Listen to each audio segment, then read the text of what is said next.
Spain's form in qualification for South Africa 2010 was nothing short of spectacular. The European champions ended their campaign with a record of 10 wins from 10. They averaged almost 3 goals a game and kept 6 clean sheets. It's little surprise then that Vicente Del Bosque's team are the joint favourites to lift the famous trophy on July the 11th. Spain's achievements are all the more impressive given the strength of Group 5. Belgium had qualified for 6 of the last 7 finals, Turkey finished 3rd in 2002, and Bosnia-Herzegovina were viewed as one of European football's most promising emerging nations. Bosnia proved stern opposition in the opening game. Spain eventually triumphed 1-0 thanks to David Villa's second-half effort, atoning for his earlier penalty miss. 4 days later, Armenia were thrashed 4-0 in Albacete. That set up Spain's first away game of the campaign against Estonia in October 2008. Juanito opened the scoring 34 minutes in. 4 minutes later, David Villa doubled the advantage from the penalty spot for his 4th goal in 3 games. A second-half effort from Carlos Puyol made it 3-0. A second away game in the space of 4 days followed, and this would prove to be the biggest test to Spain's 100% record, as their opponents Belgium were unbeaten in their opening 3 games. Belgium went in front after 7 minutes when Wesley Sonk headed past Iker Casillas. The goal was the first the Spanish had conceded in a staggering 717 minutes of football, stretching back to the group stages of Euro 2008. Del Bosque's team drew level 9 minutes before half-time. Torres replacement Cesc Fabregas picked out Andres Iniesta, who breezed past 2 defenders and Stien in the Belgian goal to restore parity. In a frenetic second half, Belgium wasted several good chances, and they were made to pay 2 minutes from time when David Villa headed in substitute Dani Guiza's cross to give Spain all 3 points when they perhaps only deserved 1. So Spain finished 2008 on top of the group and on top of the world. 4 wins from 4 and a 27-game unbeaten run gave them an air of invincibility. But if 2008 was great, 2009 wasn't bad either. They started the year with a double-header against Turkey. Gerard Piqué's goal proved the difference at the Bernabeu. 4 days later, Spain made the journey to Istanbul. Once again, there was more late drama. They trailed at the break after Şemi Semturk had put Turkey in front. Xabi Alonso levelled from the penalty spot just after the hour, and the goal set up a grandstand finale.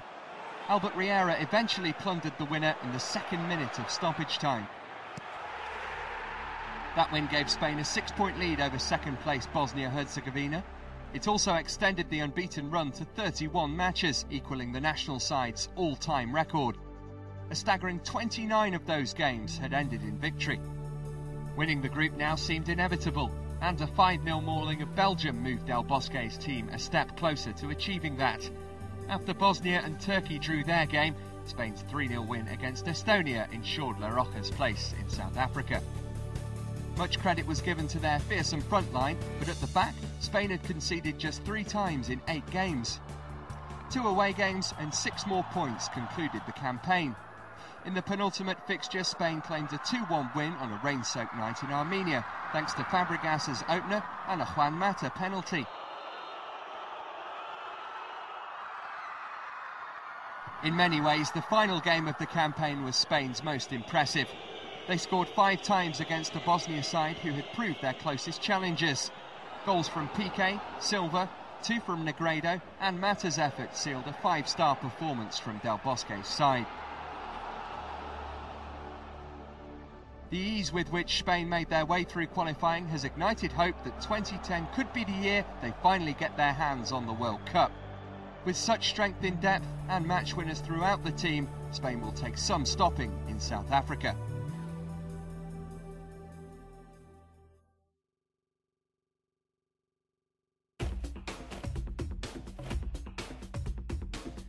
A blend of youth and experience, coupled with the canny appointment of Ottmar Hitzfeld as coach, helped Switzerland to qualification for their 9th World Cup finals. The Swiss finished top of Group 2, scoring in all but their final qualification game to secure their first consecutive World Cup final appearances since 1966. Hitzfeld was appointed in the aftermath of Switzerland's poor showing on home soil in the European Championships. There they failed to get beyond the group stages. His brief was simple: negotiate a difficult-looking qualification group and lead the Swiss to South Africa. The campaign began with a tough-looking trip to Ramat Gan to face an Israel side fancied by many to earn a top 2 finish. Switzerland were denied a perfect start after conceding a last-gasp equaliser. Luxembourg were Switzerland's first opponents at home. At the time, Luxembourg were ranked 109 places below the Swiss in the FIFA rankings, so even when captain Jeff Strasser gave the away side a shot lead, the assumption was that Switzerland would come back. They found an equaliser when Nkufo scored his second goal in as many games 2 minutes before the break. In the second half, Switzerland wasted numerous chances to take the lead and were once again undone by a late goal. Alphonse Lueck with the strike that earned Luxembourg a first win in World Cup qualifying since 1972. So, with just a point earned from their opening 2 games, a home game with Latvia and then a trip to Greece would play a huge part in determining Switzerland's success. Goals from Frey and Nkufo ensured a 2-1 win against Latvia. 4 days later, and buoyed by their first win of the campaign, Switzerland travelled to Greece, who had made a perfect start to their campaign with 3 wins. With the game at 1-1, Nkufo scored for the 4th game in succession, as Switzerland became the first team to beat Greece.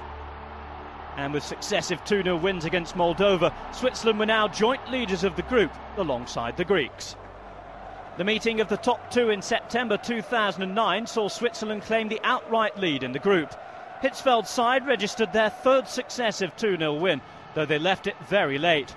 Greece were reduced to 10 men at the end of the first half, but it took until the 83rd minute for the hosts to break the deadlock. Stefan Griching on target. The win was confirmed 5 minutes later when Marco Paralino headed in. Switzerland now top of the pile with just 3 games to play. A 2-2 draw in Latvia and a 3-0 win in Luxembourg, which avenged the shock defeat in the return fixture, meant that Switzerland needed just a point from their final game against Israel to secure automatic qualification. The Israelis were reduced to 10 men and Switzerland saw out the game to take the point they needed. Hitzfeld and his side celebrated qualification for the 9th time in Switzerland's history. The next challenge for Hitzfeld is to get Switzerland beyond the first knockout round in South Africa, something they haven't achieved since their quarter-final appearance in 1966.